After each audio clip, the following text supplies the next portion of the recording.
৩০ লক্ষ শহীদ জীবন দিল এই বাংলাদেশের একটি লাল সবুজের পতাকা এনে দিল ও বাংলাদেশ নামে একটি ভূখণ্ড এনে দিল, যে এই দেশের পরবর্তী প্রজন্মে যারা আসবে তারা যেন স্বাধীনভাবে নির্বিঘ্নে বাঁচার অধিকার পায়, ভাতের অধিকার পায়, শিক্ষার অধিকার পায়, চলাফেরার অধিকার পায়, শ্রমিক তার মজুরি পায়, কৃষক তার বীজ পায়, চাকরিজীবীরা তার বেতন পায়, শ্রমিকরা তার অর্থ ও সঠিক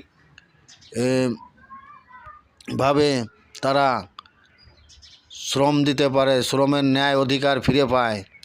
এর জন্যই তো ৩০ লক্ষ শহীদ জীবন দিয়েছিল এই বাংলার জন্য, বাংলার স্বাধীনতা আনার জন্য। এতদিন পরেও এসে দেখলাম সেই দেশে শুরু হয়েছে অরাজকতা ও ও মব কালচার, সন্ত্রাসী, বৈষম্য।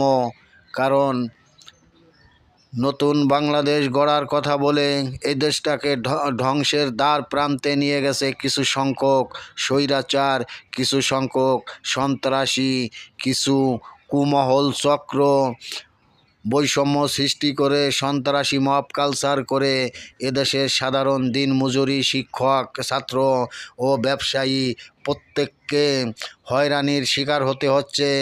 কারণ প্রশাসককে জিম্মি করে তারা দেশটাকে লণ্ডভণ্ড করে দিচ্ছেন, এদেশের মানুষের, সাধারণ মানুষের বাঁচার অধিকারকে নষ্ট করে দিচ্ছেন। এটাই কি বাংলাদেশের কথা ছিল? এর জন্য কি জীবন